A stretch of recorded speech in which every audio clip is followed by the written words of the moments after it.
Everybody. How is everybody doing today? Super fantastic. I'm doing good. Go Lions. Go Lions. Agreed. Does everybody want to introduce yourselves just so people who don't know? Mark, why don't you go first? Okay. Hey, my name's Mark, one of the co-hosts of the Leaving Today podcast. It's a podcast dedicated to Disneyland and the Disneyland Resort.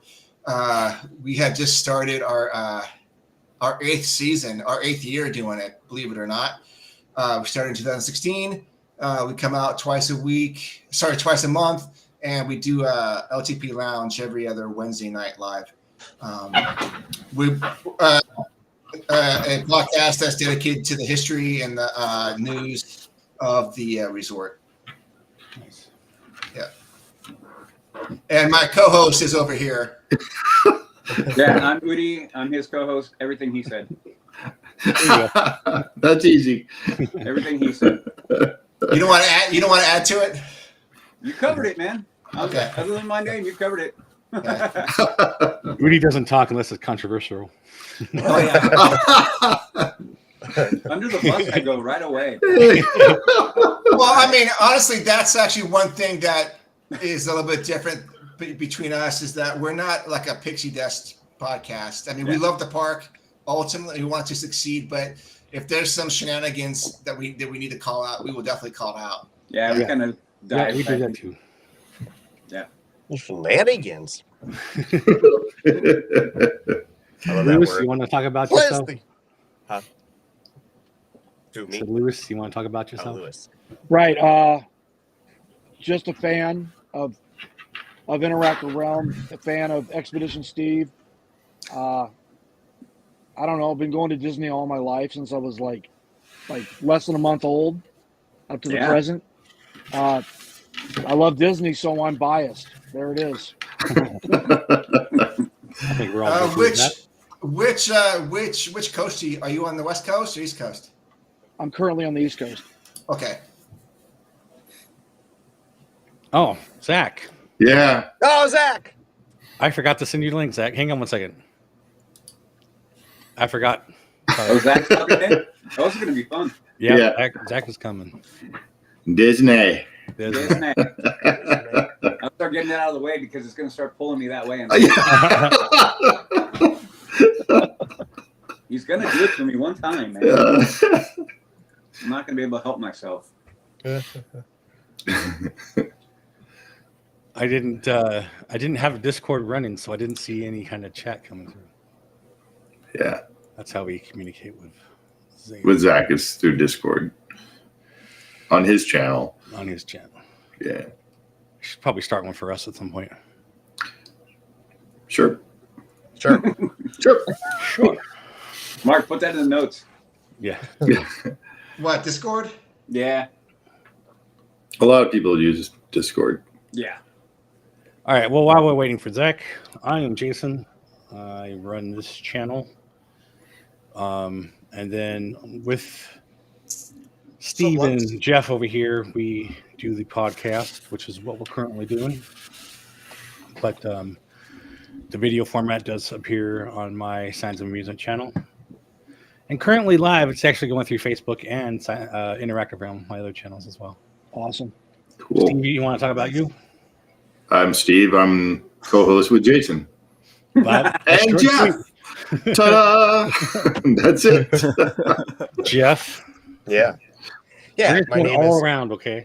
Yeah. My name is Jeff. I have a very neglected channel that I need to update and start adding more content called Goofy Stories. I'm a huge Goofy fan, and I've a big fan of Bill Farmer, and oh, gosh, I'm just happy to be here. Nice. Oh man. And then rounding this all out, there, Disney Magic Zach. Hello. How's it going? First off, thanks for the invite, man. Truly appreciate that. Really, and really I do. apologize for Yeah. for giving this to you alone. We have so many people. I was like, let's not. No, we're not. Do you have Nah, two more I- friends that can finish us out? I mean, seriously. I mean, that's it. Yeah. I mean, I don't know, man. But yeah, I'm happy to be here. Thanks for the invite, guys. Super excited to be like here, ready to go. Cool. I feel like I'm a regular here now. So like, I'm Yeah. just like the Yeah, fourth you are. co-host. And Kenny would have been here, but he's in Walt Disney World right now with his family. So Awesome. Yeah. all Yeah. we need Nice. was Kenny and Larry, and then we would be good. yeah, Nice. So Jason, definitely- where's everyone from? Just so I get like a reference. Well, I'm in Arizona. Arizona. Steve. I'm in Idaho, North Idaho, by Okay. Coeur d'Alene. Awesome. North Carolina. Oh, okay. Nice. Vermont. Vermont. And I'm from the UK, Manchester. Manchester. Okay. United fan or no? Or Man City. Or Man City? None of them. Bolton Wanderers all the way. Exactly. No, I don't follow football. It's just honestly, it just He's a rarity. it just makes the traffic awful, man. Like, I don't understand the appeal of 22 men kicking a ball around the field and getting paid millions. Like, I don't understand the appeal of that. It's fun. Yeah. I mean, yeah, maybe for them, but like for me, it's just a bit sad. Nah. Nice. We're from Sacramento, California. Yeah. So All right. So why are we here? I don't know. You told me to log in, so Yeah. So on our regular, we have ride through videos where we watch a video and we kind of talk about them. And this is on our Snow White video. We started talking about kind of what I think, but I want to hear what everybody else thinks. What's the difference between a ride or an attraction or an amusement park and a theme park? And I kind of think everybody might have their own, term for that, how that goes. But I'm gonna just start off because that's where we started. yeah. So for me, basically the main difference is an attraction kind of has a story to it. It's not generic. It's not a thrill ride, and he termed it being a ride. A ride is just a ride. It's just like, there's nothing to it. It's just something you have fun on. Whereas another one has like theming and a story where there's actually something to it. Yeah. So I just want to get everybody else's thoughts and as we do, see where the conversation goes. Anybody else want to start? Steve? Yeah. Maybe we should define the terms because Jason, I like what you said as far as, all right, this is how you sort of parse out the difference between theme park and attraction. What was the other attraction park? Attraction or Ride ride, park, Attraction theme- ride. yeah, theme park. yeah. Yeah. And I know Yeah. we've had these discussions on here before, and I've been sort of someone who's kind of passionate about this subject sometimes, and so maybe the baseline is like, but maybe, and like what Jason said, maybe you guys define things a little bit differently, right? So what's Yeah. attractional? Yeah, because we were talking about teacups was a good example where I think Last week, it's remember? So I was thinking the teacups was an Theme attraction. It's Oh. themed, Very much so. As- Very much so. right, as Alice in Wonderland, but Jason thinks it's just a ride. Yeah, I So- agree with Jason because there's no story to it. It is just a ride. Like, it might be themed, but to me, the difference between a themed, like an attraction and a ride, like an attraction has a story. It has, the queue is interactive. The queue tells a story. A ride, it's kind of like the teacups or like Magic Carpets of Aladdin or Dumbo, something like that, where it's not telling a story. It's kind of just like a bit of fun. Personally, like over here, the way I can define it is like, you've got like Alton Towers over here, which is classed as like our theme park. And then we have, there's one close to me. It's probably about 45 minutes away to an hour. It's called Blackpool Pleasure Beach. that's not a theme park. That's just like a place where there's just like a crap load of IP, or like just attractions that are just like rides that they don't really have a set theme. They don't. The park itself doesn't have a set theme. It's an amusement park. Yeah, it's an amusement park rather than a theme park. Yeah. But then you go to places like Alton Towers where the lands are kind of themed and things like that. So it's more kind of like a theme park kind of like area. But like they still have the rides there and things like that. Well, the one thing that I always think about when it comes to attraction versus ride is in the word. It's actually in the word attraction itself, right? Mm. So attraction, that means to attract people or attract people, right? Mm-hmm. When you think about it, to me, attraction is always a bigger thing. Mm. So what are different things that people will come to the park and go like, well, I need to go there. They're being forced to it, right?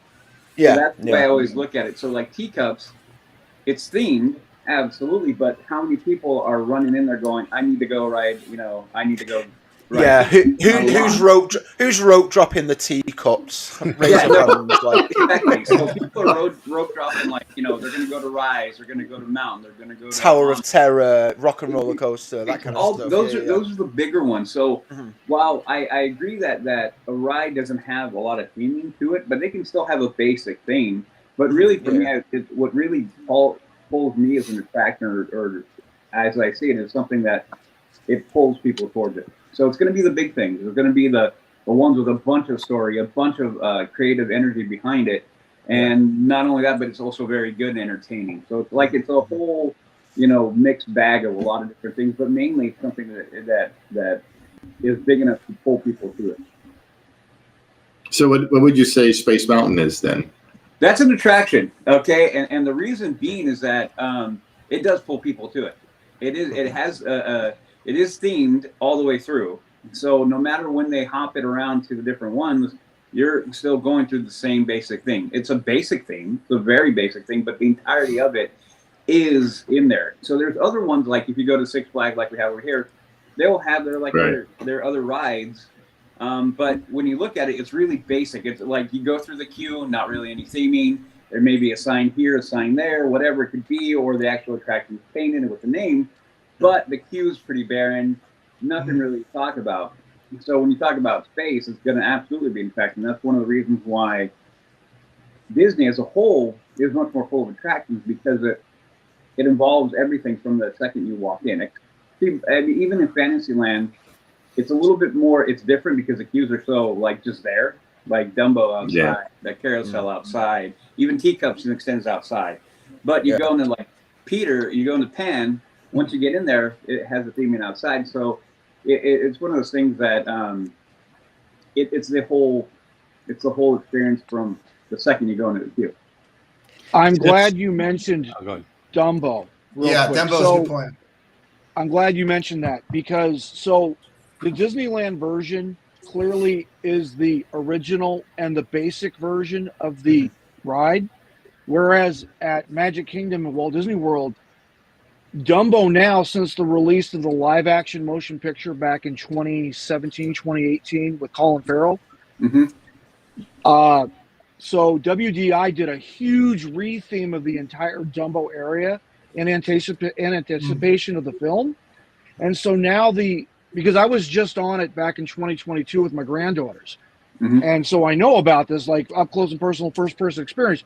Point being is that the queue now for Dumbo Flying Elephants at MK is way interactive. In fact, they have the queue, and then halfway through the queue, they have this entire children's themed play area inside this climate controlled circus tent.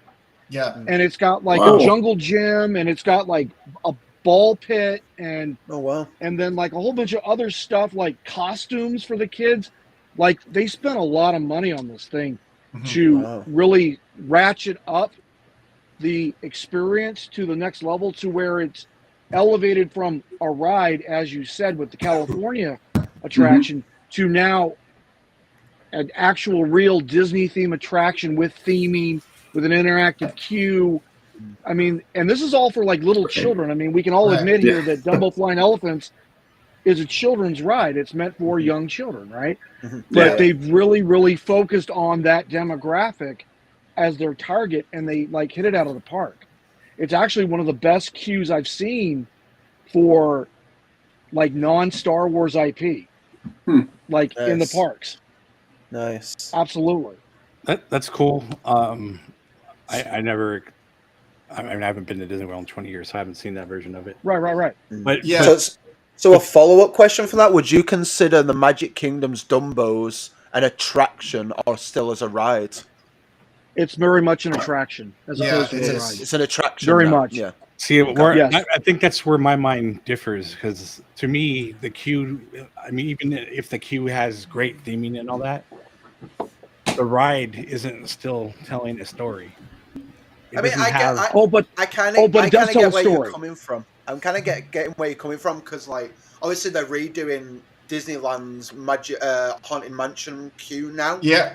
to make it more like Disney World's. If that's coming into like consideration for like the queue and everything, which I'm personally for, does that consider Haunted Mansion at Disneyland a ride rather than attraction? No, oh no. Oh no, no. not at all. No. But All see, the way an like, attraction. to me though, like the storytelling is on the ride. You have something to look at that puts something in your mind Yeah. that tells the story of the ride.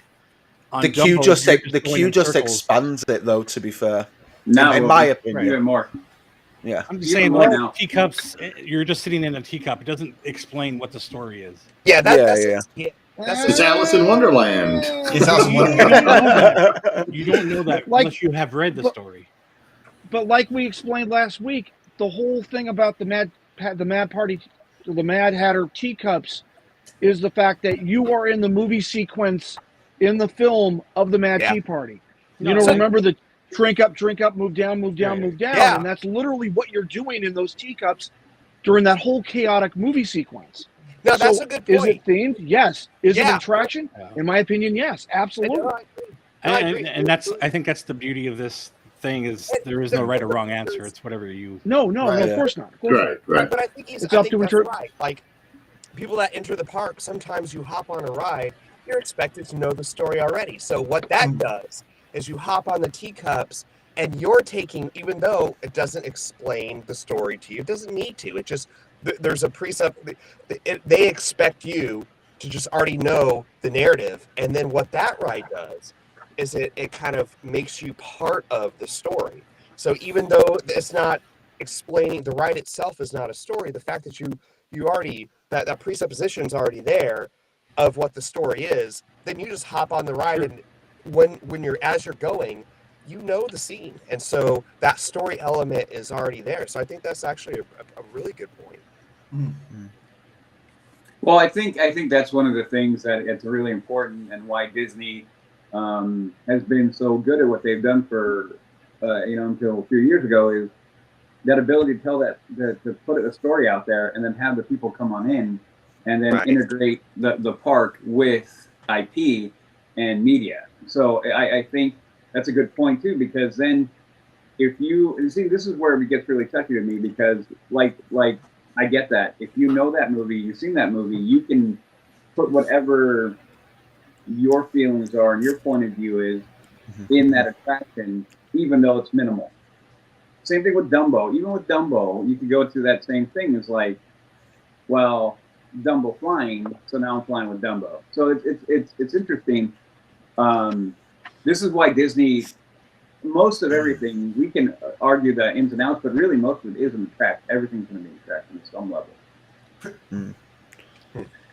Yes and no. Yes and no. Example. So Okay. at Disneyland in California, right? You have the Main Street transportation attractions, like the horseless carriage, Yeah. the horse-drawn carriage, the omnibus, the runabout, and then the fire engine, right? All great vehicles, all get you where you want to go from literally from the train station to the hub. Absolutely. But at the end of the day, it's really just themed transportation, not really an attraction, not really a backstory, unless you do a really deep dive into Walt's life, into Roy's life, and understand that's how they got around at the beginning of the 20th century. And I mean, yeah, in a way, I guess that's an attraction saying, this is how Walt went. This is how Roy went. That's cool. Respect to both of them. Yeah. But is it really a huge backstory in such as the case of Space Mountain or the Haunted Mansion or America Sings or the Pirates of the Caribbean or even like Rise of the Resistance, where with Rise of the Resistance, you honestly feel like you are a first-person narrative in the film itself. Yeah. You know, or like going to be our guest at the Magic Kingdom in Fantasyland. Even though it's a dining experience, when the first time I went to it, I honestly felt like I was in the film Beauty and the Beast. I felt that I was an observer in the film as was going on in real person or real time happening. It was incredible. And I mean, like you said yourself, that Disney is far and above the world's leader in attraction themed entertainment. Right. Whereas Universal is catching up, and I'll give them that. I mean, they're spending a pile of money on Islands of Adventure down in Florida. Yeah. But they're not there yet. Harry Potter comes close, but on some level it misses the mark consistently. And that's where Epic Universe is going to come in, because that's just going to, I think, blow it out of the park, I think, with their themes. But Disney's going to have to step up their game a lot to, like, get up to where Universal is going to be by the time next year rolls around. Yeah, well, we can only hope. Well, yeah. We can only hope. Yeah, no, I was just saying, at least on the West Coast, I think they're really baking on Disney forward so they can start. They are. Yes, absolutely. Yeah. And I think. Go ahead. I do want to say something about Dumbo, and actually, Main Street USA might be one of the most perfect lands at Disneyland. With those vehicles, I think they're like expertly themed to that time period. Any other vehicle in there? Well, maybe the omnibus is the one that's kind of a little bit out of place, but everything else I think is perfect. But back to Dumbo, a couple points regarding the Magic Kingdom version. I was there in I think September this year, and was blown away by their Fantasyland and their little circus back there, which I think used to be, that must have been like where their 20,000 Leagues Under the Sea lagoon used to be back in that area. Is that right? It's across the way. No, it used to be Mickey's house. That's where Dumbo is now, where Mickey's house used to be, like the Mickey Town. The Mickey house and the Minnie house and the Goofy house. And so Dumbo the Flying Elephant and the whole Dumbo Circus now occupies that site. So 20,000 Leagues is now where the Adventure of the Little Mermaid is. Oh, okay, gotcha. That's where the lagoon is now. Okay, gotcha. You know what I mean? It's now Ariel's Adventures. Yeah. Okay, cool. Yeah, I hadn't. I was trying to figure that out, where exactly that was. But right. So quickly with this attraction versus ride, I think there's a great example right in Disneyland where you've got Dumbo as this spinner ride, and it 100% starts with the queue. With the retheming of the queue, it tells it, in a great story, and it gets the guests interested in what Dumbo is, and that is a garden variety attraction ride that's in every theme park, and it's at every like traveling circus, but also, and that is a really good example of themed attraction, but. In Tomorrowland, they have Astro Orbiter, which is the same flipping concept, and I think they do a very piss poor job at that one. I mean, I don't go on it because I can't actually fit on it, but there is nothing in that queue that tells a story. There's nothing that wants me to go on it, and where it is, I think they're like mishandling that attraction, and it is the same thing as Dumbo. You just swap rockets for elephants. It tells you a sad story. That's what was above you. Right. Yeah, absolutely right. Yeah. Or like what Zack was saying about the Aladdin Magic Carpets adventure at Adventureland in Magic Kingdom. Yeah. It's a generic spinner. Yeah. Right. It Yeah. is. I understand. Like Go ahead. the Astro Orbiters and the Aladdin is not telling a story; it's just a ride. Whereas the Yeah. Dumbo, like Right. you're saying, it's been rethemed; it's telling a story. It's going to Right. attract you to that ride. Like I don't know, man. Like it is how it like. I don't know. I don't know. I don't know. I'm just putting my 2 cents in. But That's good. Hey, yeah. here's a good question, and it popped in my head. I think this is a good question. Tell me if it's not. No, it's a good question. not a. So, It's not a good question. Jeff. yeah, it is. Let it go. No, it's not. All right. So we're talking about these 2 elements, right? Like you have this exciting, the attraction versus like some rides like Space Mountain. Man, it's exhilarating. It's fun. Oh my goodness, your twists and turns and ups and downs is so awesome. Now, then there's rides that are really tell great stories.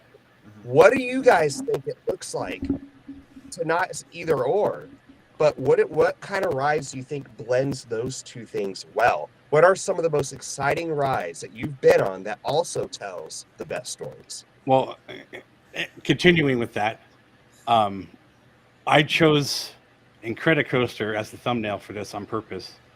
Because to me, when it was California Screaming, there was no story. It was just a thrill ride. And now it kind of has, the Incredibles trying to chase Jack. So there's kind of a story to it. Yeah. But it also still is kind of a theme ride or a thrill ride. Yeah. It kind of fits both of those to me right Yeah. now. Mm-hmm. So Does it have to? Like, do ride? it doesn't have to, but It doesn't have to. No. Like, I think if you go in with what you said, like something that blends a thrill and like the attraction together, Right. things like Expedition Everest, Big Thunder Mountain, Yep. Splash Mountain, or Yeah. Tiana's Bayou, I think is going to be insanely good for storytelling and because it follows on from the movie. Yeah. It's telling a whole new story that Yeah, follows we'll see. on after Tiana. I mean, like Yeah. things like that, the things that bring it all together, I think. But then you've got the slower rides like Peter Pan. Peter Pan's always a good one. Mm-hmm. Even It's a Small World, that tells a story. Yeah. Like A great Jeff went into that, man. Jeff went into that. I went into it hard. Like hard. But then, I heard about that. Yeah. But then, speaking of that particular attraction, your Magic Kingdom version is so strange to me.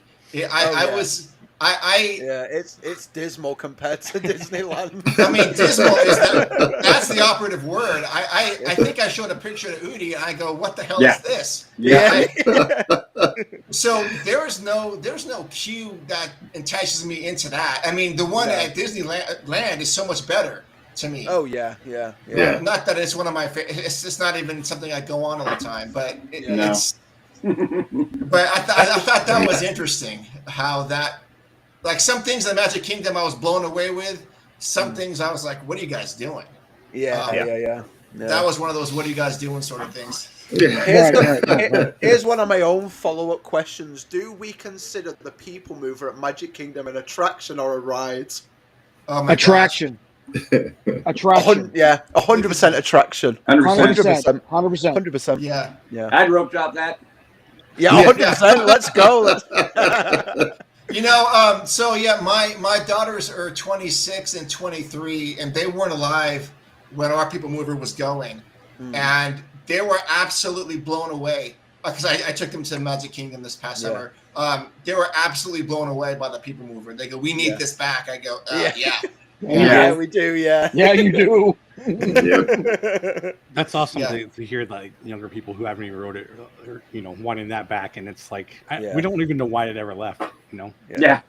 The rocket rods ruined it, man. The rocket rods. I mean, I guess that's why they wanted to put something more thrilling. Udi's like I was going to say now, man. Like, as far as younger YouTubers go, like Dallin cries about the People Mover every video. Yeah. Oh yeah, 100%. Yeah.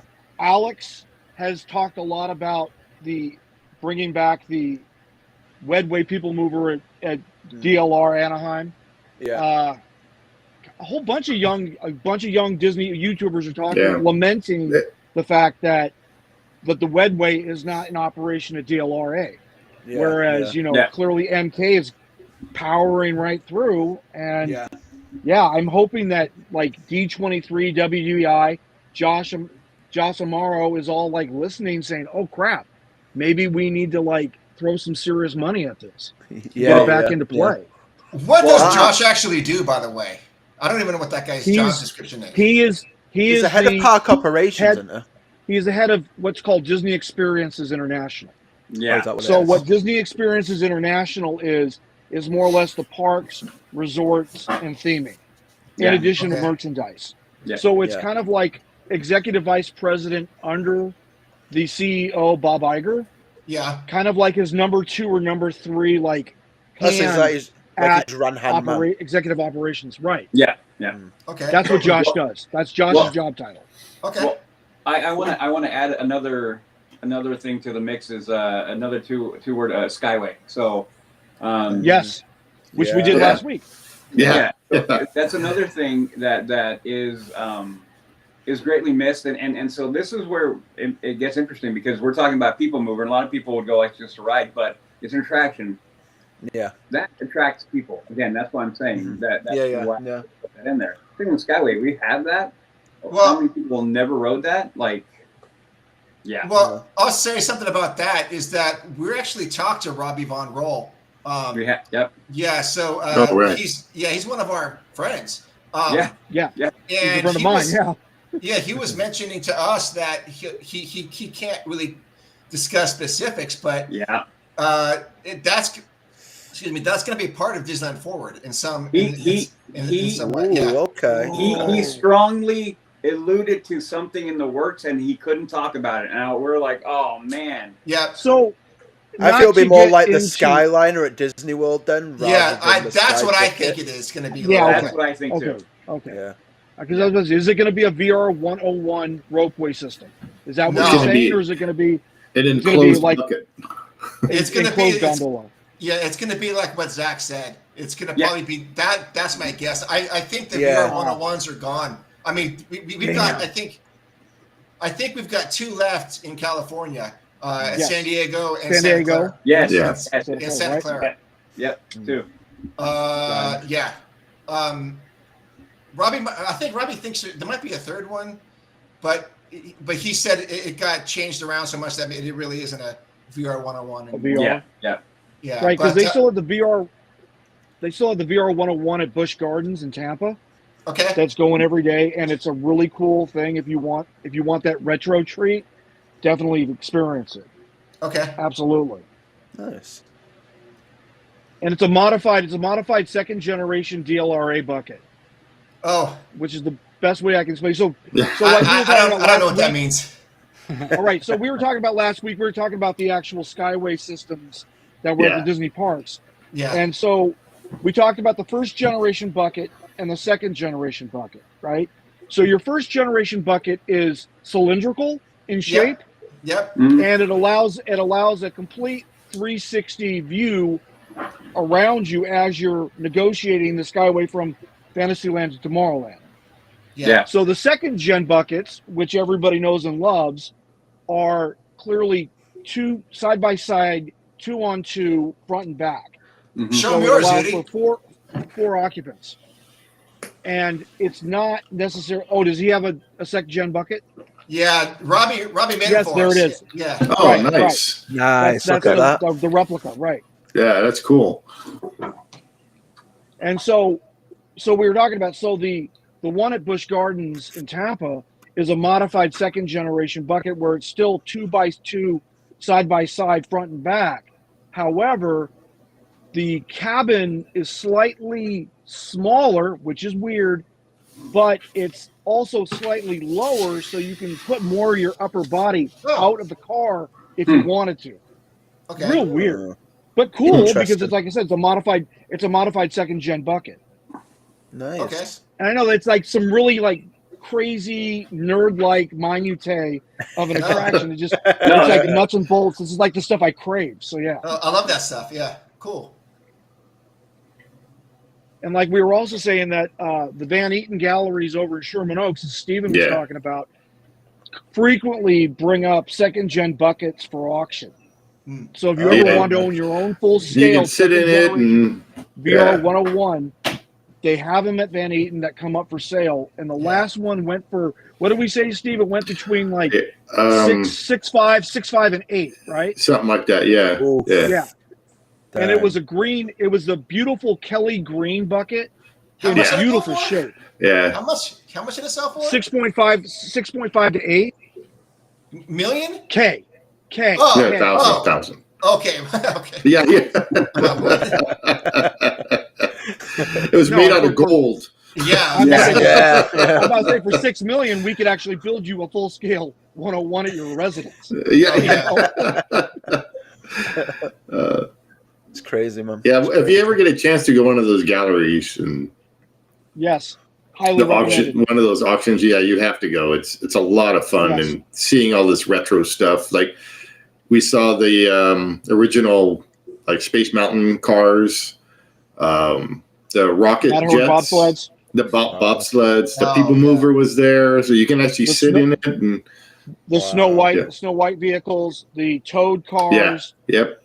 Like the Pinocchio first gen vehicles, all of them were there. The dragon, awesome. The sea monster. I mean, from the submarine was there Submarine too. Voyage, right? Yeah. That was really funny to see. That thing was huge. Absolutely. Yeah. We have this really cool store in Old Town Sacramento. Called Huey was talking about it. Yeah, called Stage 9, and we just sort of like a year and a half ago, maybe 2 years ago, just reached out to those guys and said, "Hey, this is what we do. We're a Disneyland podcast. Can we come down and hang out with you guys?" And the owner came. They're more than welcome. We met with him, did a show, and last year we did they participated in the Disney 100 celebration with guest speakers, and we got to actually broadcast the show.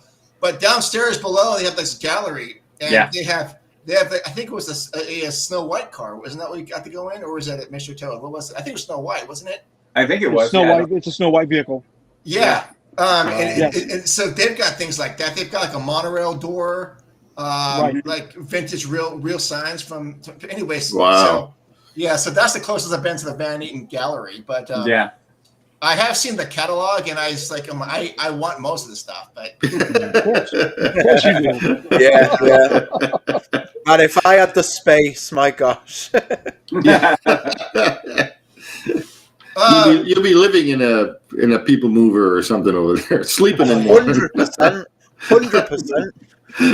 But I liked Jeff's question about what does the best queue and most intense attraction, that combination of those two. I think that's a really good question, and I think Zack.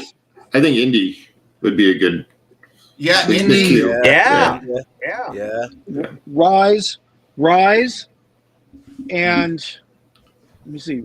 So Rise of the Resistance, definitely for best queue / attraction, and what's other? Mickey and Minnie, a Runaway Railway. Oh, Runaway Railway. Disneyland, not MK. I've been on both. Yeah, I've been on both of those too. Yeah, I totally agree with that. But I mean, don't get me wrong, Indiana Jones is wonderful, but I'm just saying, Rise of the Resistance is totally next level. Yeah, it's what should be the standard. Right. I agree, but my question is, does that really qualify as a thrill ride? I don't know. Indy kind of is on the verge of that because quick motions of it. Sure. So I mean, I think Rise. One thing, the beauty of Rise is it's a whole other level altogether. You know what I mean? Mm-hmm. So it takes all the elements, and we've talked about it a lot. I'm sure we've all talked about it a lot about how it took everything next level in theming, story, ride, technology, they've taken everything that they've been working on for 50 years and developing, and boom, put it all in a nice, pretty package with a nice bow on it, and said, "Here you go." Yeah. So, but going back to the real part, I would lean more towards Indy personally. Right. And definitely, like Jason was saying, until they rethemed, they made it the Incredicoaster. It was Screaming was just a thrill ride. So I think not ever. I have not been on Mickey and Minnie's yet. Not yet. Not yet. Maybe this year. It's such a fun attraction. Yeah, so I can't talk to you about that one, but I definitely, I of what is existing in Disneyland proper right now, the way I look at it, like Indy's going to be the height of themed attraction that qualifies as a park. Yep. Yeah. And I'm going to say also, the one that actually blew me out of the water at Magic Kingdom was the Seven Dwarfs Mine Train. Oh, Very cool. I couldn't get over, and even my daughters, like I said, they're 25 and 23 or 22 at that point. They were just absolutely blown away. They want to keep going on it again. It isn't the best roller coaster by any stretch, but it just draws you in from get go. And I'm not the demographic for that attraction, but preteens, teens, young adults. I think it's an incredible mix, and I wish we had that here. I think they could do an excellent Indiana Jones version of that, mine cars. Oh yeah. Oh yeah. Yeah, Like in Paris. They have Like in one Paris, in Paris, Temple of Peril. Oh, is it the Right. same kind of vehicle? Yeah, Yes, it's it's a like a minecart. minecart vehicle. Yeah. It Yeah. has an inversion. That's on it as cool. well. Yeah, that one goes Yeah, you upside go down. inverted. Yeah. Yeah. Nice. Yeah. We haven't done that I right think- through. I think Well, Chris with a K over to LNG Videos actually has Yeah. the ride through for the Indiana Jones Temple of Peril Yeah, of course he does. on his video. Of course he does. LNG goes everywhere. Again about my daughters.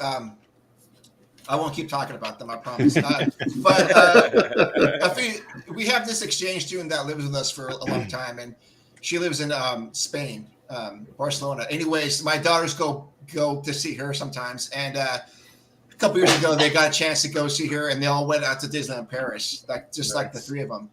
And I was like, "You guys are so lucky! You have no idea how lucky you guys are." But yeah, they FaceTime me while they were there, and they're saying, "Look at this Indiana Jones ride." I'm like, "Wow." Yeah, when that Very first cool. came to Disneyland, that's what I thought they were going to do, is the mine car sequence. That's what I thought. I think it Did was you like see? Yeah. one of the original ideas they had. Yeah. Did you see the concept art for that? Was it on the behind the scenes on Yeah, it was Disney behind Plus? the attraction. Or behind the attraction, I mean. Yeah. Oh, I haven't seen that one yet. Yeah, I think that it's was on very there cool. too. Yeah. Yeah, but they had talked about like where the Jungle Cruise was supposed to intertwine. and have a Exactly. mine- Yeah. Yep. Holy cow! That would have been real. There was supposed to be 3 combined. Yeah. Wow. Yeah. What was the It would have third? been.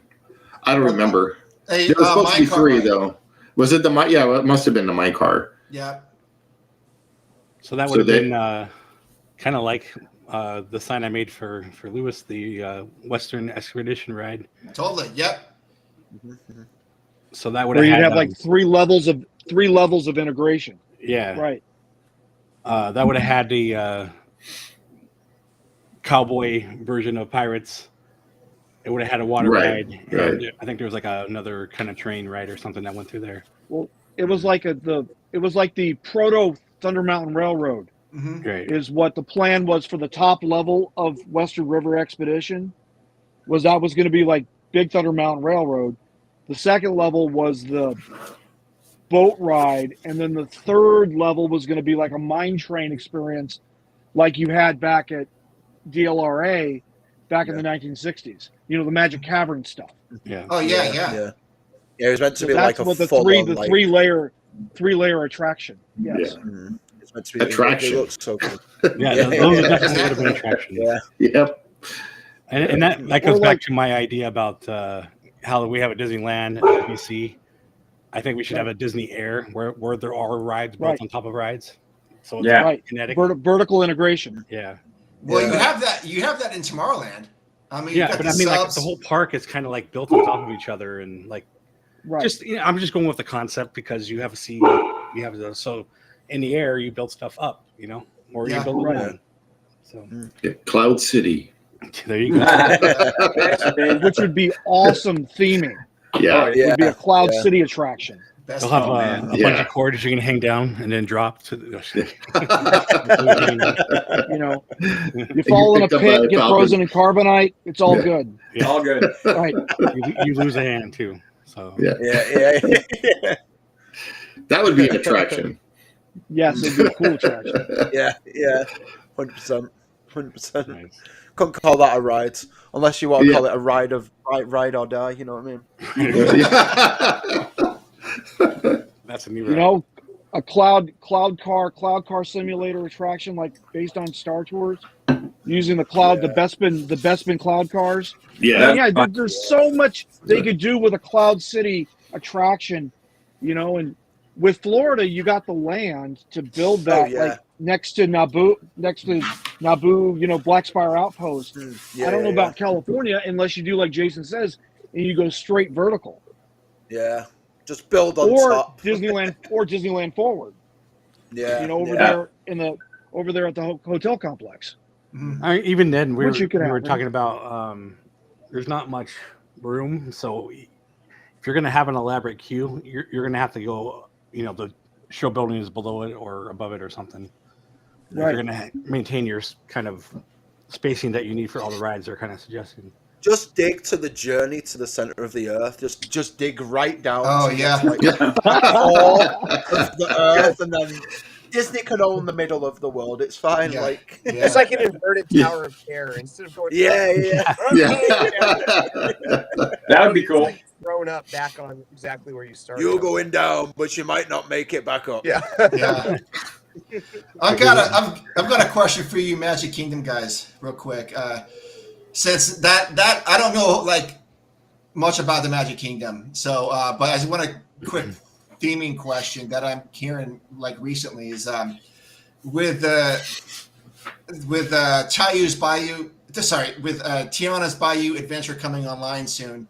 There's some talk about Frontierland being rethemed to like New Orleans Square or something like that. Yeah. Yes. What I do you, saw Dallin's video about that. Yeah. what do you So Dallin put out a big video about it. Yeah. What do you guys think about that? I'm really sad that they're closing the Bears because I love the Country Bear Jamboree. It's one of my favorite attractions because I'm a huge Mark Davis guy. Like I love Mark Davis. Yeah. Like seriously the best. However, Sure. that all being said, I understand why they have to move forward and why they have to retheme Adventureland to capture that new demographic like your daughters. I get that. I understand. It's ultimately at the end of the day, this is a business and we need to attract people that are ready to spend money. I totally understand that. Right. So I'm sad that possibly the Bears are going away forever. But at the They're same actually time, not I going welcome away, though. They're just changing the music. They're changing the So music. they're just going to from what I- reprogram them? Yeah, They're going to that's what I reprogram. heard. they're changing the name I've- too of like You're changing the name of Liver Lips is Liverlips to what's he called? Oh, they're getting all like, they're getting all Yeah. 21st century about it. yeah, they're It's not and going to gonna be the legacy Disney, attraction. Disney music, but themed to like Country bluegrass. Country Yeah. Bears? Yeah, something. Yeah, well, yeah. So kind of Okay. like doing like the bare necessities, I mean- doing like. I mean, I do know this. I want Pecos Bill to go away. I want Pecos Bill to That's- just go the hell away. Like, get Yeah. gone. No one really Bring in likes some that stuff. Cajun food. Pretty much. Yeah. everything. Bring in some Cajun food. We'll Yes, be yeah. fine. You know, or even Bring cooler, in build a French Tiana's market in Palace. Florida. Yeah. Mm. Well, Go ahead, Mark. Go ahead. so like I said, I don't know much about the geography of Magic Kingdom like I do Disneyland, but the theory was that remember like last D23, they talked about doing beyond Big Thunder, and I don't know what's back behind your Big Thunder, but could that be like Woods. another like a new version of Frontierland, and they just So, I'm glad you mentioned that, Mark. So right now, from everything I've read at WDI, whatever WDI is releasing to the public, WDI has this plan to do this Latin American area, and they're Okay. talking about doing a Coco attraction and a what's the one with Mirabelle? The Encanto. movie. Encanto. Yeah, Oh, yeah. exactly. They're planning on theming that into like a Latin American portion of Frontierland. which is going to be out back behind Big Thunder Mountain Railroad. They can do that because desert. what's behind doggone Big Thunder Mountain Railroad is just woods, undeveloped land. So they definitely have the space to do it. Yeah, We're talking what, 28,000 acres, right? Is what we're talking total land area? Yeah. Holy the whole of So Disney World is 10% of the land that they own, or something like that. It's not 28 like acres is twice the size of Galaxy's Edge. You can watch our railroad video where there's nothing. So they have the room to grow, absolutely. Yeah. So this brings up an interesting question, though, to me, because you're talking about how you understand how it needs to move forward, right? And we all can understand that. But my thing is, if you're going to, this is always my critique, if you're going to remove and move forward with and take away like a classic legacy attraction or modify it, pick the right IP. So what I mean by that is like Splash Mountain could be arguably probably be one of, and especially in Florida specifically, probably the most famous, most ridden, most liked attraction in the world. There's that argument to be made just by the sheer number of people who go and ride it, and it being that Magic Kingdom is the top theme park on the planet. So absolutely that to go to Tiana, okay? So the question I have then becomes like, if you're going to do that, pick the right IP.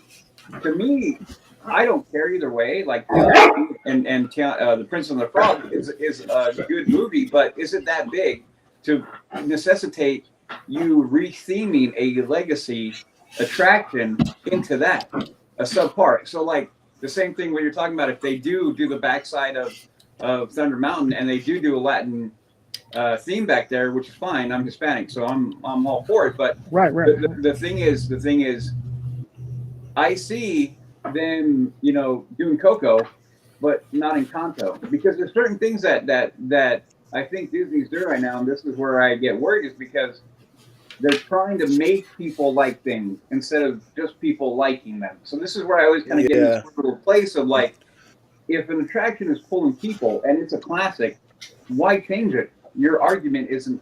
There is no argument. Yeah. So if it isn't drawing people, then there you go. There's a discussion to be had of like, okay, what do we do? So that's why I always kind of get a little iffy especially when it comes to legacy attractions, because to me, if they're pulling people and people are loving it, why are you changing it? So that's why the change with Splash Mountain on both coasts to me is questionable, because like people write it. It isn't like it was starving for a retheme. So that's why I get a little sketchy. I'm a little worried when they start doing that kind of stuff, because to me, I think there's plenty of other things in the park that need help than that. Splash Mountain, whatever they're spending, retheme that. That's money that didn't need to get spent, in my point of view. So this is where I kind of go like, okay, the park does need to evolve. Yeah.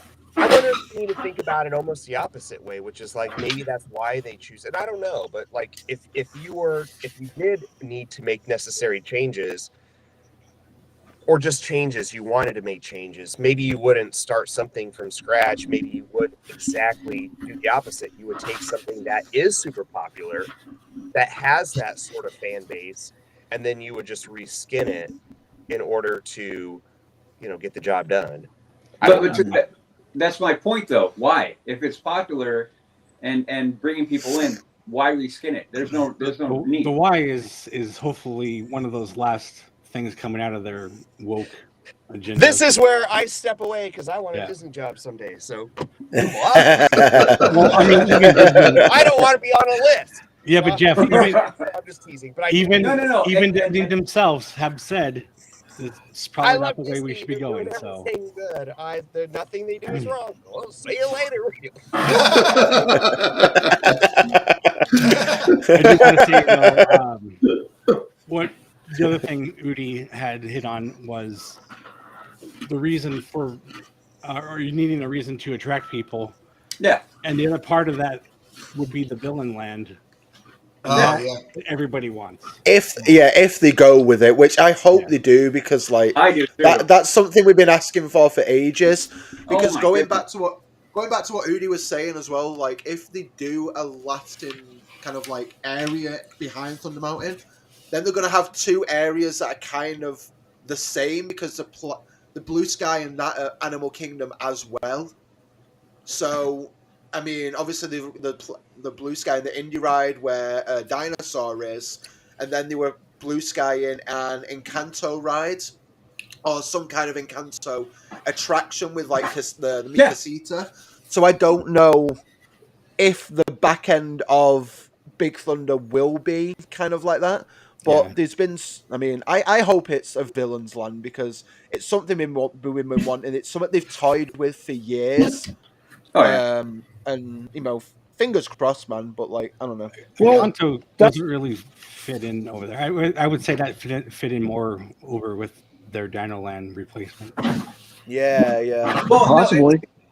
No, that. I mean, I didn't say it fit in there. I just said it fit in more than having. No, Animal Kingdom is a completely different beast. No pun intended. I mean, that's a whole different conversation. I don't think it villains.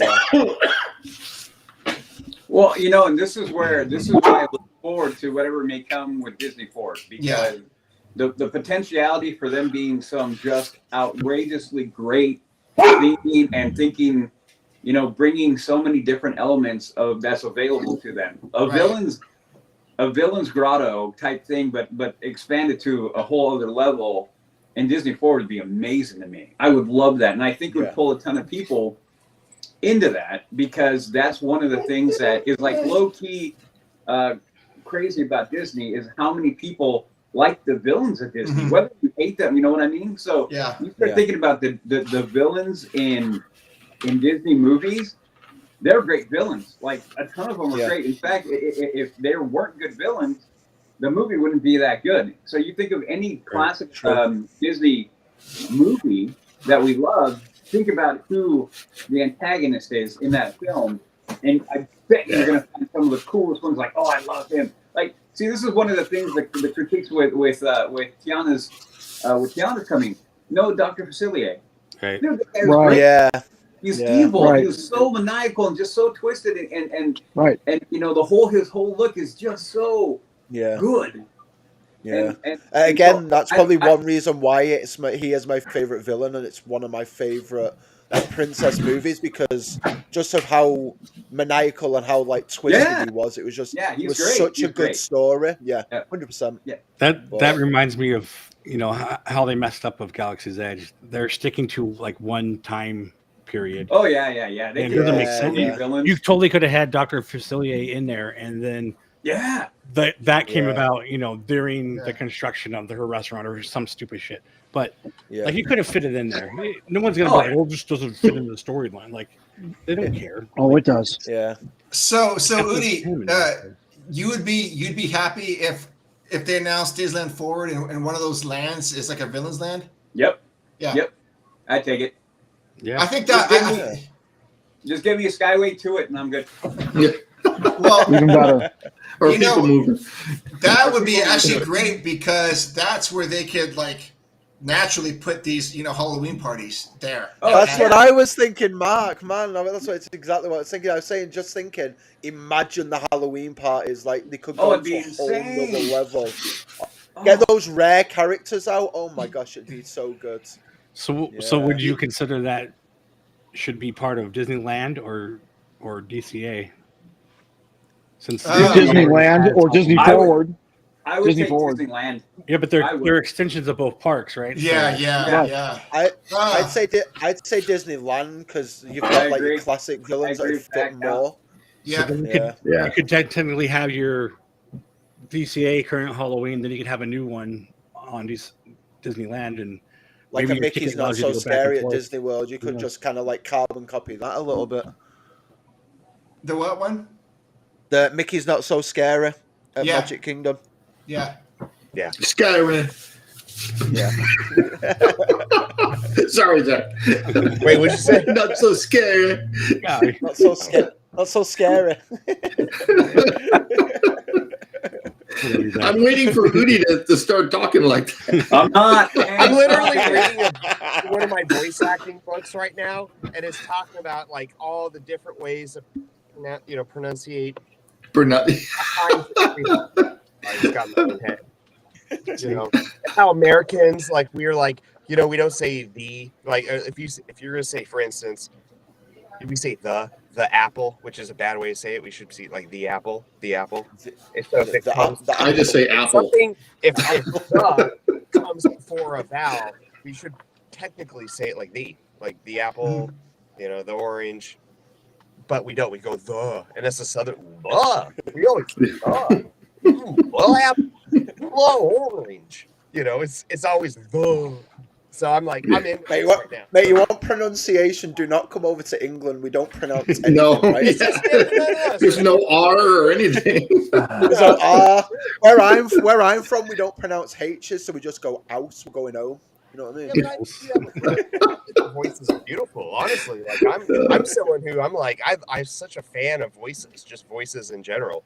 So I hear Zach, I hear your voice, and I think we like to say back what you say sometimes in the way you say it, not because we think it's funny, it's because we're actually I love it.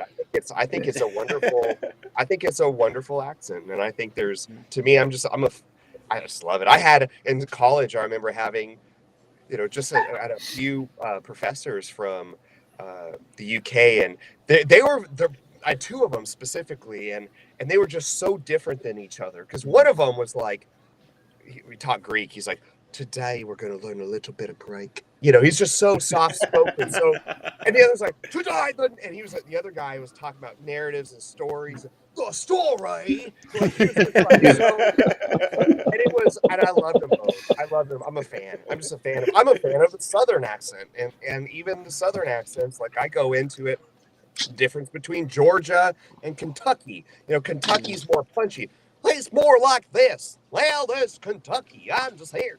Georgia's more molasses in the mouth, so you talk more down in the face. But I'm a fan. I love to. I have friends that are like all kinds of different. They talk in all sorts of different ways. I love them all. So hey Jeff, how come when you do a different accent, it still sounds like Goofy? Yeah, because because it's everything. I don't know. That's where Goofy originates from. He's from Kentucky. No, actually, this is crazy. Pinto Colvik. This is a history lesson for y'all. Pinto Colvik, who originally voiced Goofy, he lived in Oregon.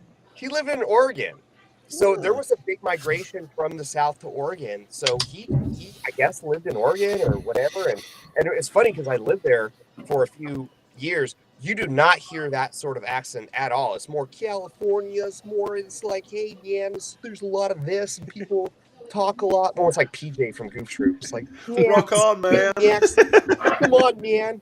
There's a lot of that, or they just sound California, where they talk, everything ends in a question. You know what I'm saying?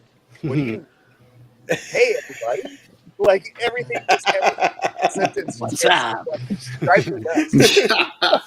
Drives me nuts. Especially when they get lectured, like, do you not understand how you're making me feel? Like, it's a question. But then apparently, like, do you know how you feel? No, I don't. But it's up to you to know how I feel, even though when I don't know.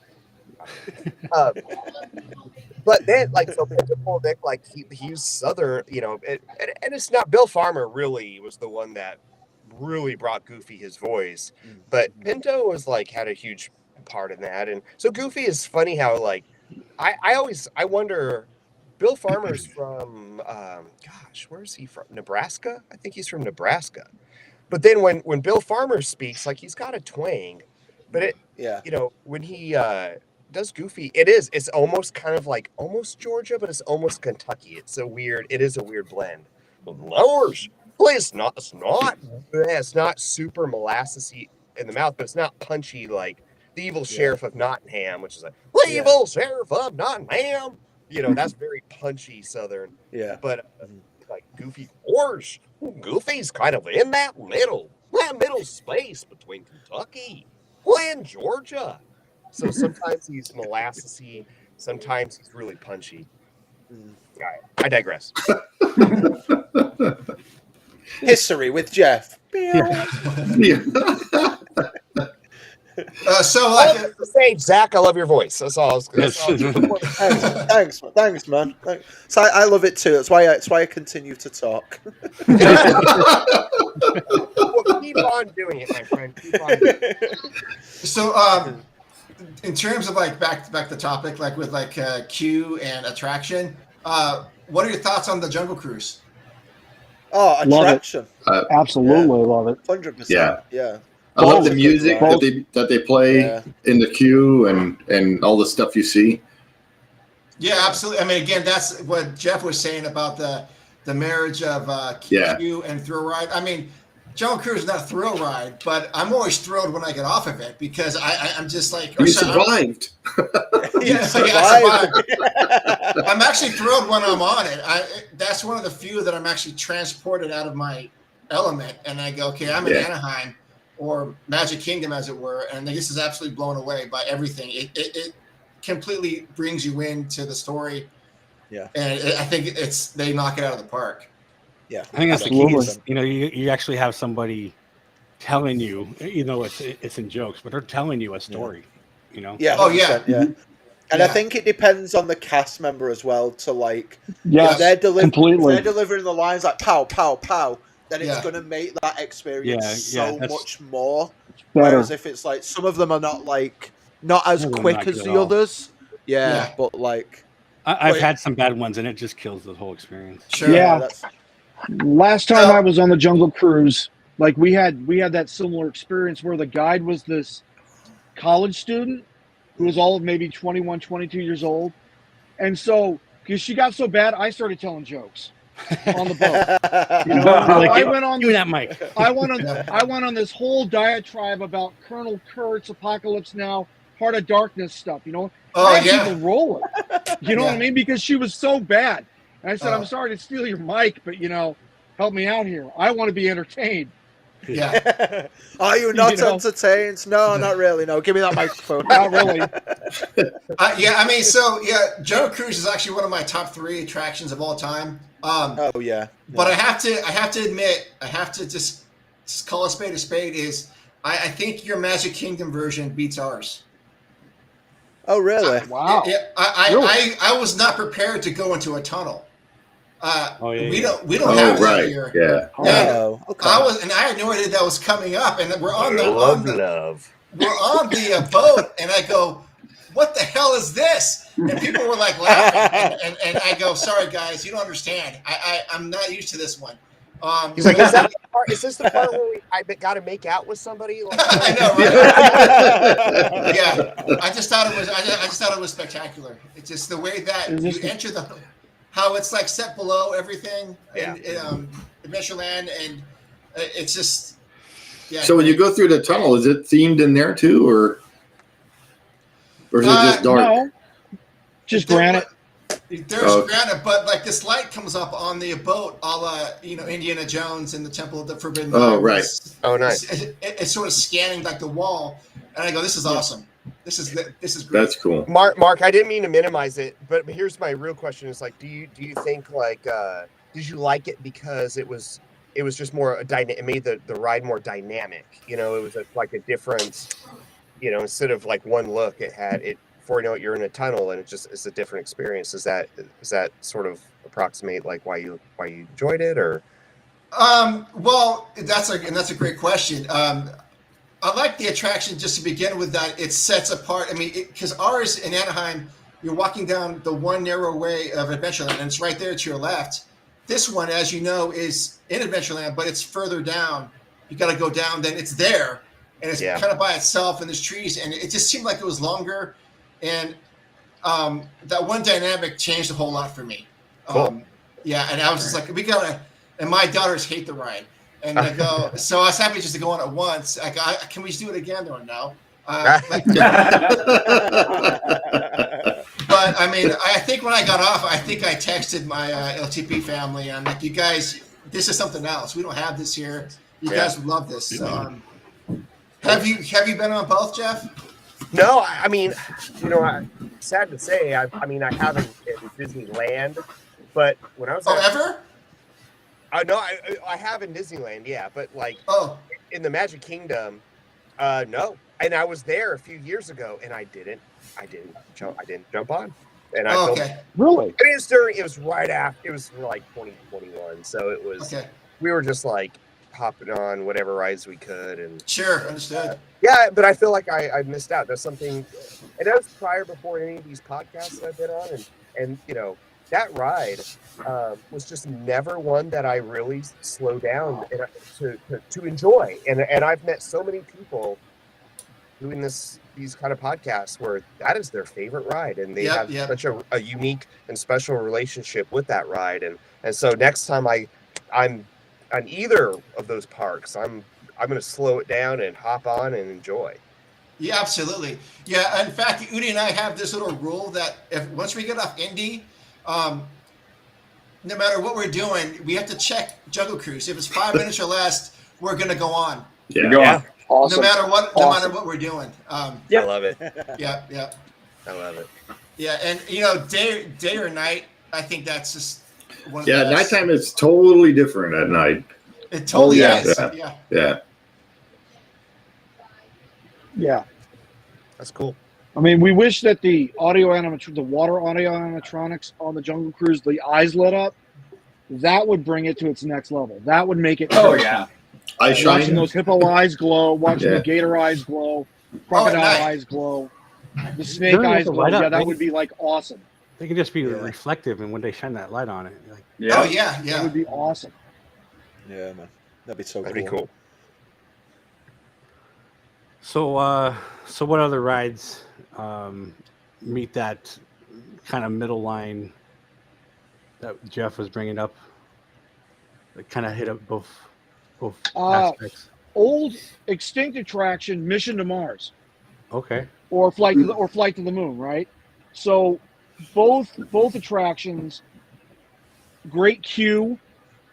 The ride's okay if you understand the limits of technology back then. 60s. You know what I mean? If you understand it, and you can play along with the suspension of disbelief, but it's that great middle ground between a ride and an attraction because of the queue theming. Especially when you go into Mission Control and you talk to Mr. Johnson, and he's showing you I remember that. the fundamentals of like space flight and how space flight works. And then you see that albatross coming in and do that goofy landing and like lands on his neck and skids across the landing. Right.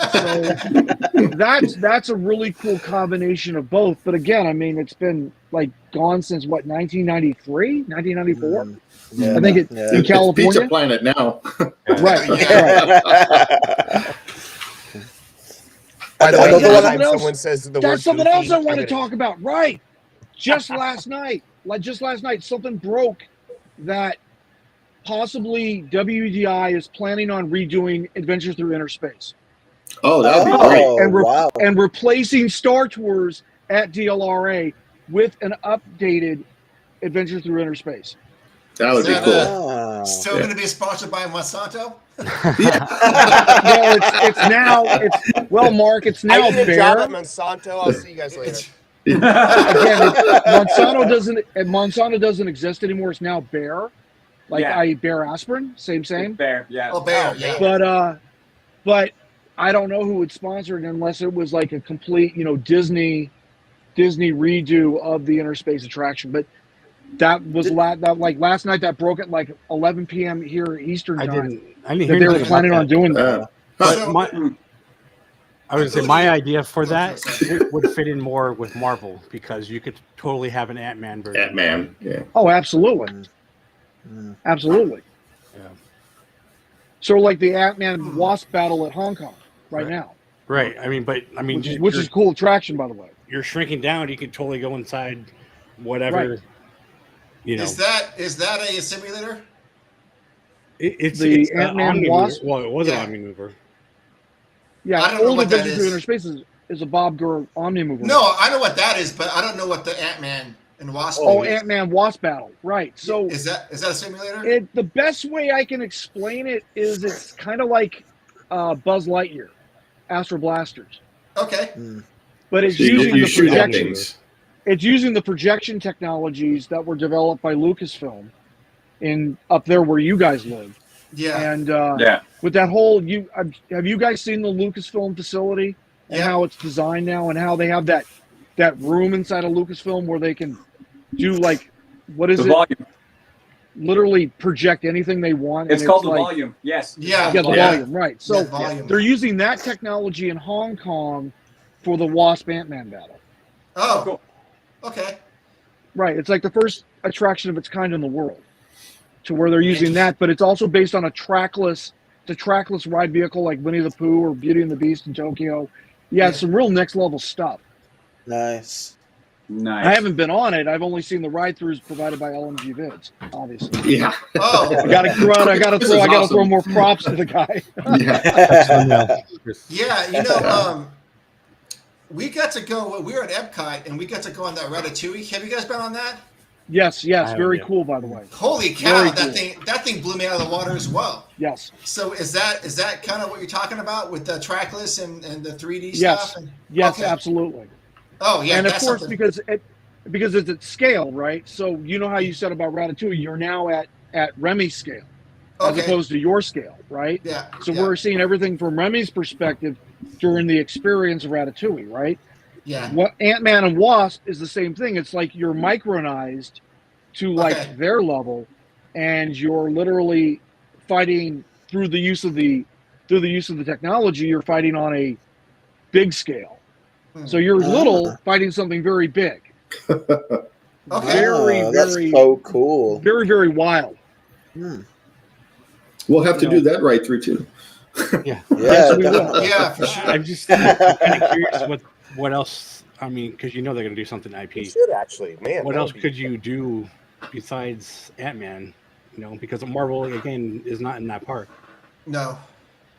So I'm just kind of Oh, curious well- what you do. Well, that whole thing with the like Magic Kingdom versus DLRA is that it's that whole thing with the agreement that Disney signed when they bought Marvel Enterprises, is that east of the Mississippi they can't have as much Marvel representation at Walt Disney World as they can at DLRA in Anaheim, right?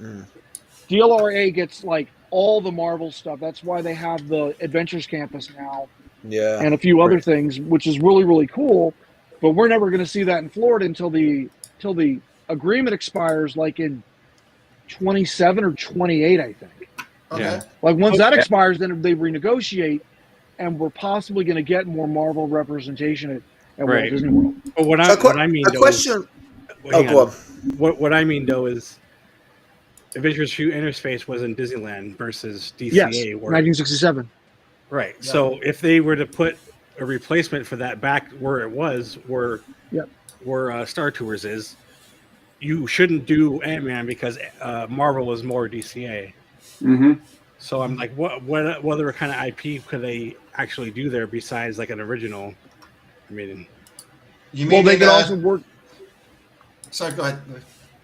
Oh, sorry, Mark. So the only other IP I can think of in the Disney canon would be something with the Rick Moranis film Honey, I Shrunk the Kids, Mm-hmm. which they've already done Yeah. with the Magic Eye Theater And Yeah. no one's really Honey, I Shrunk the Audience. Yeah. and Honey, I Shrunk the Yeah. Audience at Walt Disney And World, who's, right, who's at really the asking for Imagination Pavilion. Pardon? that? And who's really asking for something like that? Nobody. So Nobody. weren't they working on another sequel or something for that? Doesn't Well, I love know Rick Moranis is Moranis. retired. Yeah, but I think there was I another- know. Yeah, something he's, coming out. But I mean, Oh, that's no. I mean, again, and it might be just a rumor I saw, but the point is, they showed drawings. They showed drawings of what the updated attraction would look like. Do you remember So- where you saw that? Gosh, where the hell? I saw it on Facebook last night on, I think, Disneyland Rumors and something or whatever. It's this page on Facebook. And they actually showed 2 drawings of the updated attraction. And they showed a lot of, like what Steve was talking about, projection technologies and like 5th and 6th gen audio animatronics. Like, remember, if you can remember the attraction, which I can, They have the microscope, and they have you get to see the eye. And you get to see the eyebrow. Magnification. Right. You get to see the eyebrow, and you get to see the side of the nose. And that beautiful blue eye, and they show that actually starting to be animated, as opposed to just seeing that eyebrow move up and down. We're actually going to see the pupil pinpoint and dilate while we're looking at the eye through the scope. It's supposed to be really cool stuff. Yeah. So they're talking about this coming to Anaheim? Yes. Replacing Star Tours. Okay, Udi, what do you think about that? Because Tomorrowland's been a thorn in our side, well, everyone's side for a long time. Is this enough to get things going over there? No. I mean, I guess if you want to think about it in that way, it's something, but is it worth it? Is it worth it? I don't know. I mean, we've talked about before. I've talked about before that Star Tours no longer fits in that, right? No. And then they keep on making another story, another scene, like I guess they're doing again. I kind of was like, why? So it does, and it kind of goes back to nostalgia. But to me, it's more of a Band-Aid fix. They need a bigger plan for Tomorrowland. So they need 2055. Step. Like 2055 is what they need.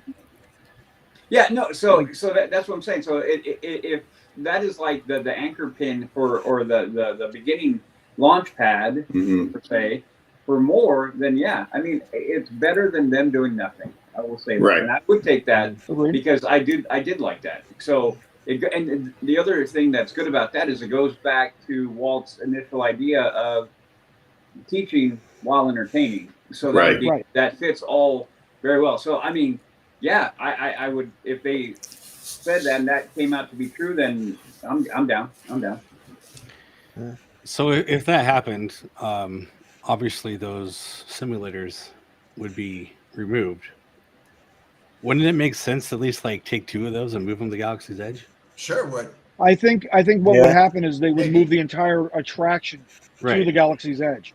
I don't know if you have room for four of those because there's four in there. Well, but you guys were talking about last week. You were talking about there's that one building in Black Spire Outpost that has literally like half an acre of land area. Yeah. It's where the restaurant was gonna be, but never opened because of the pandemic. Yeah. Right. That's where they put those queues. That's where they put those simulators at.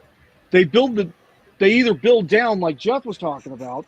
They build down to where they can fit a simulator that can go on all 4 or 5 axes. You know what I mean? And then they just build a queue space into it, and there you have it. Viola, brand new Star Tours. Yeah, there's also Galaxy's room, Edge. To the which I don't know why they've not done that anyway. Right. There's room to the north side on the Disneyland version. Through those doors where the extended queue sometimes is for Smuggler's Run. Yeah. Right. The whole back lot. Yeah. But I mean, that's something we would be really, really jealous about. Yeah, show us the map, Jason. Yeah, bring up the map. DLRA would get the inner space while MK gets nothing. Bring that's okay. map. I mean, That's okay. What did Jeff say? I didn't hear. I said, bring the map. Bring the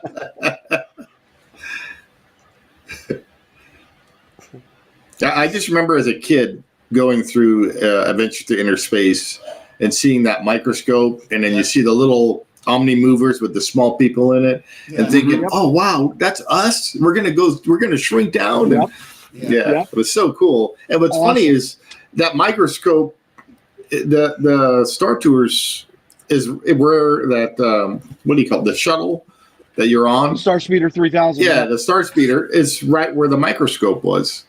Right. So it's kind of neat how they kept the queue inside pretty much all the same. Right. With the giant screen and right. And instead of like the miniaturization control screen, it's now the video screen for the destinations you're going to be going on. Right. Oh, here we go. So that's Black Spire Outpost. Yeah. So right here, the extended queue, there's a door right here. So all these little I guess I can actually see if my Can you zoom in a little bit, Jason? Oh, thank you. There we go. right here. These buildings are just like those shipping containers. So Right. you can Yeah. totally remove those, and you can put those in here and put a roof on it and all that. and Right. you'd have And tons you of- could and instead of doing like a tandem line of 4, you could actually do 2 side by side yeah. in that space The on other a thing, 5-axis movement. yeah.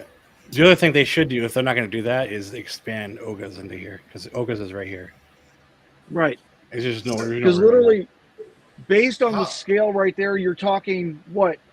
You're talking 35 meters by 70 meters by approximately 12 meters. So yeah, you could definitely fit 4 Star Speeder simulators in there. Absolutely. Yeah, Yeah, go, I mean, go, you go need- to Star Tours. You go to that building, and then you can. Well, just real quick, Right. how far does that back up into Toontown? Is that two does. towns. Town's all the way on the other side there. Right over Yeah. okay? Right there. Yeah. See, And I mean, that's- You have a street that separates the two. That Right. street Right. right there that goes behind the fantasy thing. Oh you have yeah, these two yeah. backstage Yeah. buildings still that right. if you wanted to, these things can totally go and they can move these offices, and then if they wanted to, those things can Yeah. connect somehow. Because that tunnel that you go through in the train, you're actually going over that road. Yeah. Right. Well, the train track is where? Right here, Oh, right there. Yeah. Okay. Yeah. The left turn the left. Oh yeah, that yeah, everybody loves. The famous left turn. yeah. So Would you be thi- okay with that, Edie? Yep. If that comes to Galaxy's Edge? Well, here. Okay, so here's Jason with Show Building South or Show Pavilion South building right here where clearly Star Tours is currently operating. So if you see the top of the photograph, you have the people mover track, and then just south of that you have the show building. So to the left of the show building, that's where the queue is, and then the Star Speeders are literally they're lined up down this line, Yeah. down right Mhm. where Jason's pointing. That's where the Star Speeders are currently located. Okay. So that's how that works. So you figure right there, that's approximately, I'm going to say 15 meters by what? 40 meters by 12 meters? Roughly? This right here would be 25 feet approximately. So you got at least 100 25 feet feet. more, probably. Right. So Going roughly by 35 this, so- meters. Yeah. Uh-huh. We don't know meters. We're dumb. Sorry. Okay. So We're American. approximately 140 feet by about 45 feet. Yeah. The only one that understood you was Zack. So- Yeah. Well, go Zack. But just, I don't know about you. just, Bring on the metric system, boys. Roger that. just a quick question about all this is, don't you think they kind of want to push the envelope a little bit in Galaxy's Edge? And this doesn't sound to me like it's pushing the envelope. This sounds like to me it's just moving one thing from point A to point B. Yeah. Plus, you're gonna I- have two simulators right next to each other with the smugglers running true. this. So how about Well, let's digest that for a second. I this would think makes- so this if you makes updated sense, it though. and you had a good storyline. Not this, but something that maybe you actually flew out of, Batu, and you did something that you're not, controlling, but you went Yeah. off and did your own thing. Well, here's what I've been saying for a little while now, is that Star Tours I would be okay, even though I love it, and it was the only Star Wars we had for a while. I would be okay with it just going away. Me too. I would be okay with that. And Mark brings up a very good point, is that to me, Galaxy's Edge has been an underperforming and underdelivered type land. They've done, for as much as they've done great in there, there are so many things that they could do. And if they did do that, it would be 100% a patchwork kind of, that's the feeling I'd get. I'm sure it would be fantastic. I'm sure everything would be great, but Yeah. it wouldn't be, it would be only putting a Band-Aid over something instead of actually digging in and making it bigger and making it better. Yeah. So they would have to me, if they did that, the only positive is that if they did do that, in fact, they would 100% have to unlock that land from whatever time, from their time. They have to. I've already been saying they have to do that already. Yeah. So that would be one of the things, because who's going to go and write Star Tours and then have nothing but like one or two different lands that all fit into the sequel trilogy? Personally, First off, I want to say hello to my old neighbor B. That's who was commenting. Second, I think even if you just put it over there, at least it's something more to do, and people. Wait, we have a chat. Yeah, but see, this is Yes. and I see There's that a chat. point of view. I see that point of view. But to me, it's more of like, no, why waste your time, money? Because if they do that, then we know we're not getting anything for a number of years out of there. But that's exactly what. That's didn't hear exactly the Jason's reason why point. you should bring that over, because it's already there. It wouldn't cost as much to bring that over. Yeah, and so, like I said, I see that point of view, but to me, I'm trying to think bigger picture, like bigger. I would love it if they did that, but they're not. Yeah, well, yeah. Mark, for a myriad of reasons. You were going to say something? Oh, I didn't hear your original point that Udi was countering to. So I wish we could like rewind. So, but no, that's okay. I'll try to. I mean, what Udi was saying, or I think you said it too, right? There's two simulations side by side. Yeah. And so why bring it over? Right. But the reason is because it's there, and much like we saw at Epcot twice now, they killed the barges. Well, sorry, it's not that was Epcot. They killed the barges for the Harmonious show. Like they just destroyed those things. How much money did they waste on that? The Star Wars Hotel. I mean, who knows what's happening with that? But nothing right now. So nothing. It's just an empty shell. So either sell these things off or do something with them. Don't just destroy them. I'm waiting for Bright Sons to go into the hotel, and I say right. Sorry, with this. Hang on one second. I'm just saying it's still a popular ride. Yeah. So why not just put it over there? Yeah. Go ahead, Zach. Sorry. I say no, it's all right. It's all right. I say with the Star Cruiser, like with the hotel, Hollywood Studios, split that thing in half, send some to Galaxy's Edge and make it like accessible for everyone as part of an extra experience. Like make it like a restaurant, or make it what they promised when they first announced Galaxy's Edge, because considering what they announced, it's just underwhelming from what I can see. 2 attractions, empty space, and they've got nothing really there. Like, make something out of what you've got already, like Jason's saying, because otherwise they're just going to destroy it, lose a shit ton of money, and it's just going to be a waste. It's just a waste of space at the minute. Like, just like split it in half. Like, because obviously it's still got like the rooms in it and stuff, and just ship some over to Disneyland and make use of it that side as well. That just makes sense to me, to be quite honest. So Zach, can I ask you a question about that? Yeah. So just so I understand you correctly, so you're saying like take the set pieces and take some of the rooms from the Galactic Star Cruiser and move half of them to DLRA, right? Yeah, 100%. And then keep the other 50% there at Hollywood Studios, right? Yeah. But instead of having this exclusive like $5,000 2-night stay immersive experience, you're saying open the access to a lot more people. Oh yeah, 100%. Or would it be more like, or would it be more like the Cinderella Suite at Magic Kingdom, to where it would be a very exclusive experience for those people that want to stay in the park overnight? No, I'm not quite going. I am not quite following. No, so what? Obviously, because it wasn't accessible to everyone, like $4,000, $5,000, whatever it was. Right. It wasn't accessible to everyone. I say make it accessible, make it a part of the land, like make it, I don't know, retheme it maybe, redo it, add some of those older characters, Darth Vader, Luke Skywalker, Boba Fett, all that kind of stuff.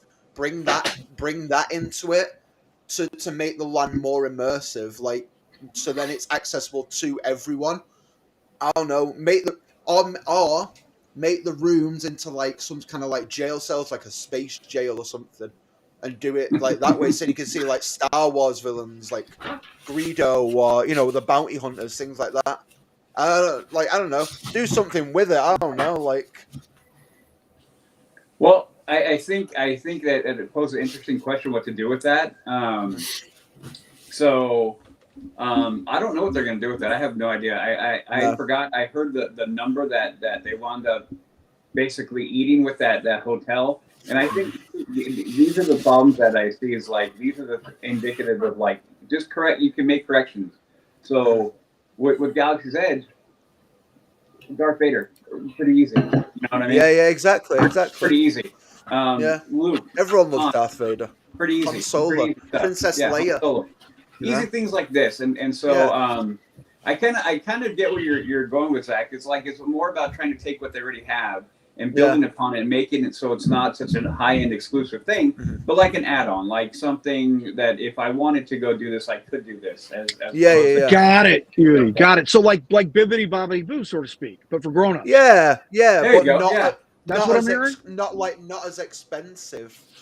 Like right, and you can do it during the so day.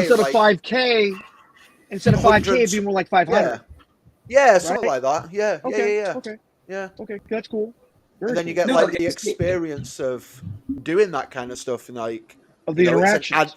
Of the interactions, and it's still exclusive. Like Disney is still making money from it, but it's accessible to a lot more people. Right.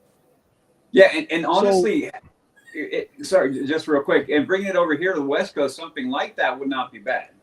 I don't think. Yeah, exactly. Yeah. But again, I'm just going to keep on going back to it.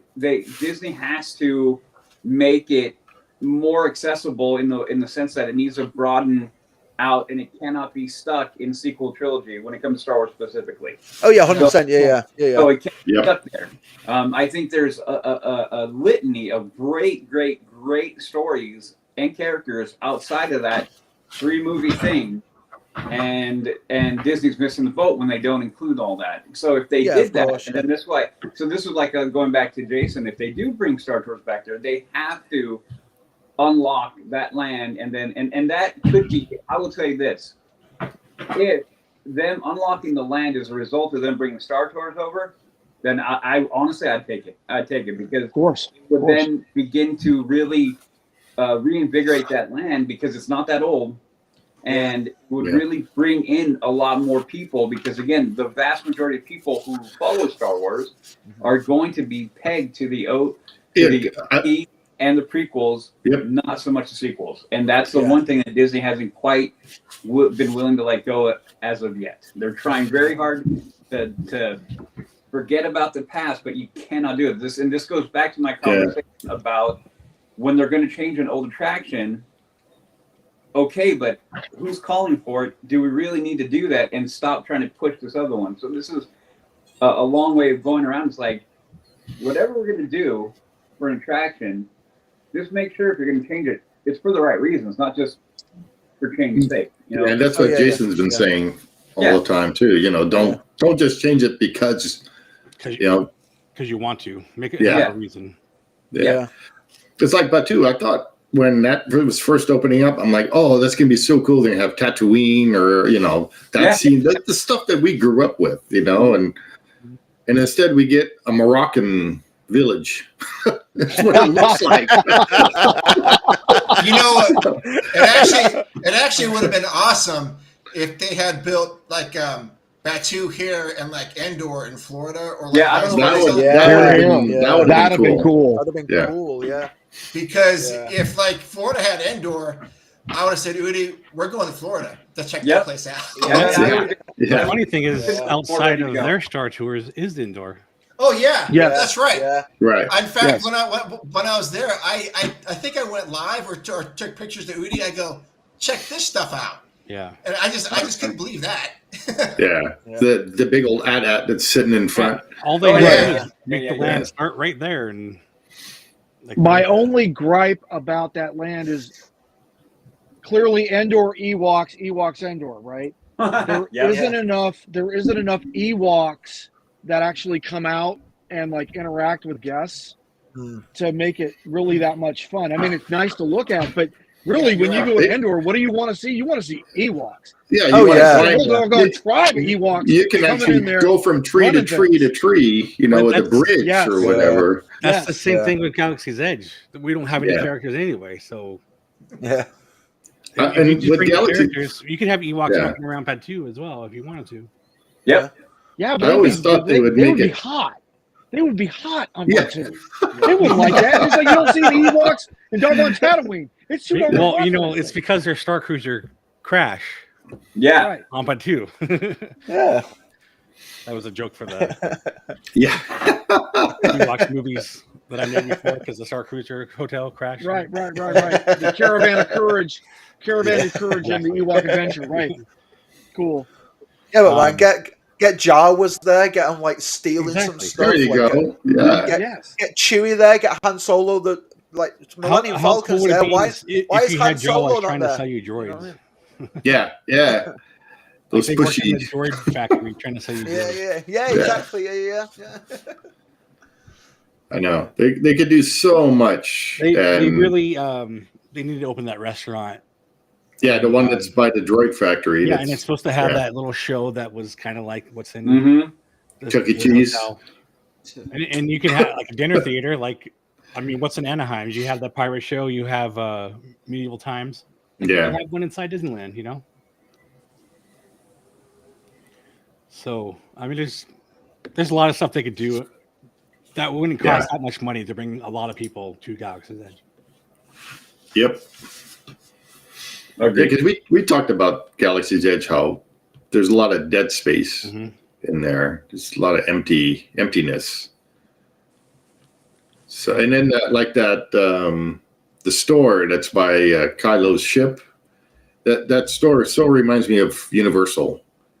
It's just, a wall where you walk in and Oh yeah. it's, that one in the back corner there is, Yeah. what is that? Yeah. So at Walt Disney, at Hollywood Studios, it's the same thing. There's this merchandise store Yeah. next to Kylo Ren's like TIE Fighter or whatever the heck it is. And it's just this like sad sequel trilogy merch.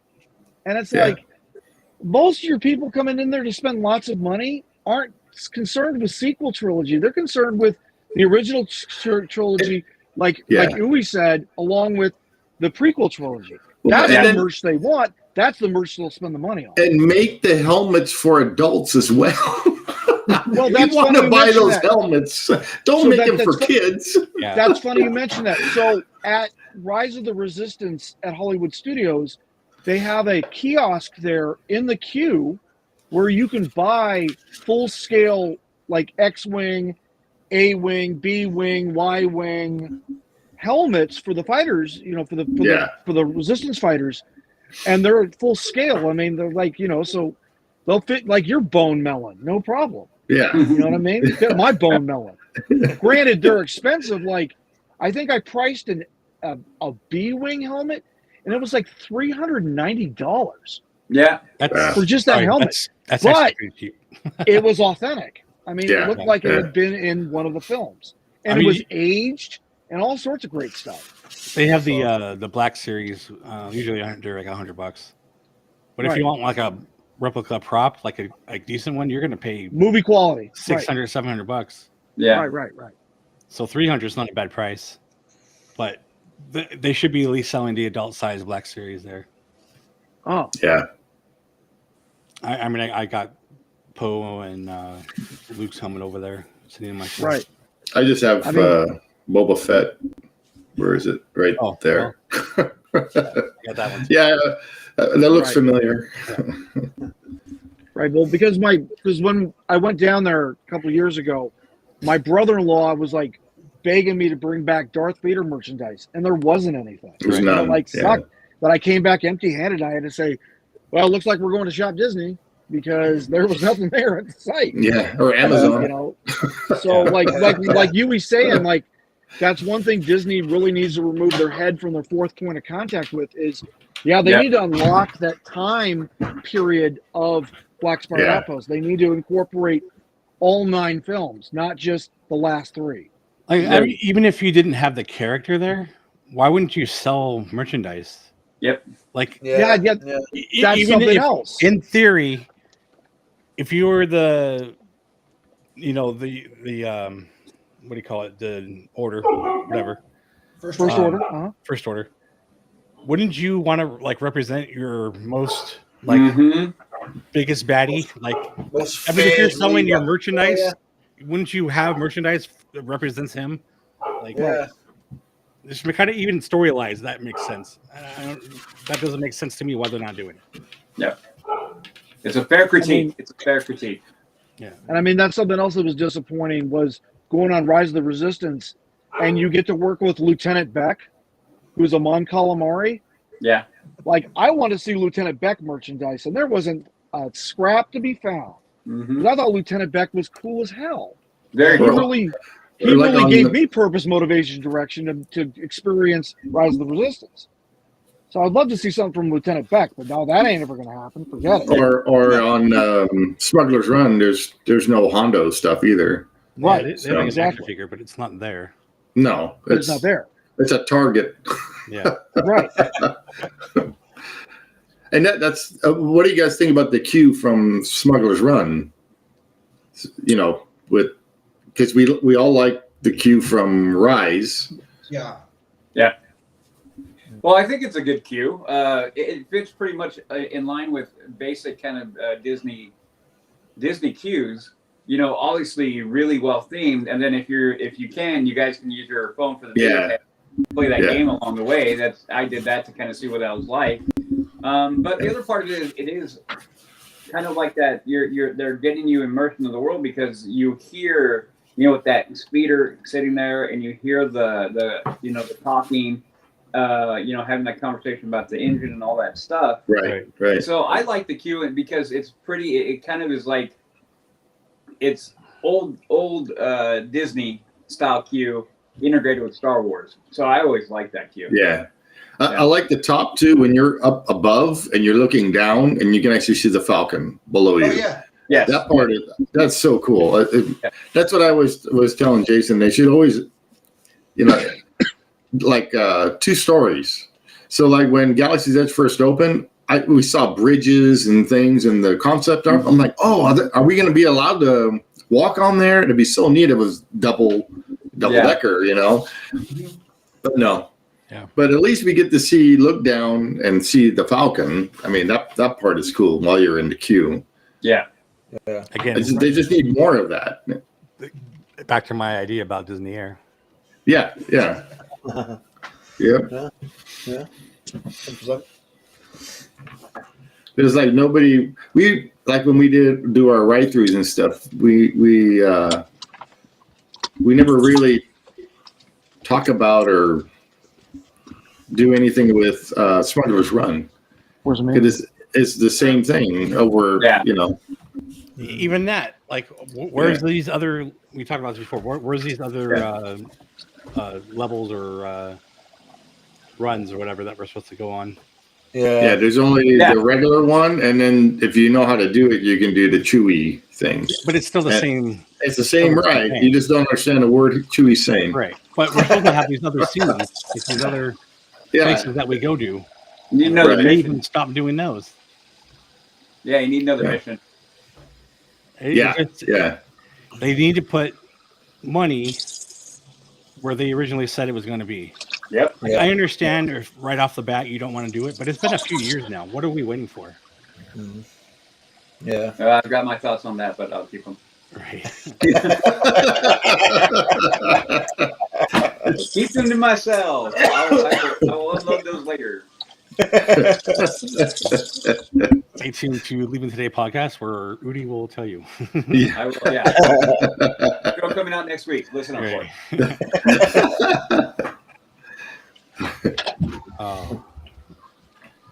So at Disneyland,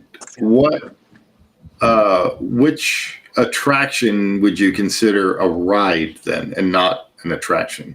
or is there one? Astro Orbiter. This Yeah. Astro Orbiter. I mean, for me, Yeah. all the spinners are rides. Well, Yeah. Dumbo. Yeah. Dumbo is more of an attraction, I think, but I mean, to me, it's still a ride. yeah, okay. Same thing, even in DCA Maters, you're just doing around, but you're swinging. Yeah. Like again, even Space Mountain is a ride. It's themed and it's got a cool queue, but it still doesn't tell a story to me. Well, I would say half of that back section of DCA, all those are pretty much all rides. Nothing too crazy going on over there. By the water is what you're saying? Yeah, on Yeah, that I mean, back corner. Literally, those are classic. Yeah, we don't talk about DCA. Yeah. Besides the Goofy Sky School. Yeah. And then the only one, I'm kind of with Mark. Really, Astro Orbit is the only one that doesn't fit that kind of thing. Even other spinners like Dumbo, I think is more of an attraction. I can't really think of anything outside of Astro Orbiter. Autopia. I was going to say, what about Autopia? Because that's more a ride, isn't it? Too. That might be it, though. To be honest, that I can think of that's coming to my mind would be Autopia and Orbiter. Oh yeah. Yeah. So the remainder of the Had to mute him. Yeah. No, yeah, I mean, I agree. I can appreciate your reasoning for that. It's different for me. But Autopia doesn't have a theme. You're just driving a car. Just drive a Yeah. car. Although you could make it a theme, and it could be Tron. Yeah. Like we talked about. Yeah. But I mean, it still would be the same thing. It's just redecorated, Mm-hmm. But it would be better, I think. Yeah. Well, guys, anything else? What other rides you want to talk about? Or should we call it? It's been almost 2 hours. Oh yeah. Oh, it has been? Holy crap. Yeah, I got another podcast. Do you? Yeah, I got filter magic. Okay. All right. Yeah, we've got ours to get to, Mark. Yeah. All right. Well, Lewis, you just came back in time. I think we're going to call the show because it's been about 2 Okay, months. cool. Yeah, fun discussion. I learned a lot today. Thank you. Yeah, me too. It's nice. Oh, yeah, me me too. too. Thank you. Absolutely. It was fun. Yeah, And it's if you definitely saw fun. me looking Yeah. down, it's because I'm reading the Voice Over Actors Handbook, and it's Yeah. it's Wait, Starring is it Zack. over actors or is it voice? the voice. No, yeah, exactly. Right. How to Not speak like voiceover Zack. Actors, it's a voiceover actors. And Yeah. so, just so you know, if it was if you over actors, emphasize the it's- acting part on Amazon, it won't show up on your door. So if you're John Burke, good book. I've read a few, but this is the best. And I'm sucked in. So Nice. Cool. yeah, it's good stuff. All right. All Cool. right. Thanks everybody. It was a lot of fun. Thank you. Yeah, Yeah, and absolutely. those who are watching, be sure to like, subscribe, and share with your friends and family, and let us know how we did. Go Lions. Oh, Lions! Is it tied or is the score? It's tied. Okay. 10-10. I don't know. I just thought I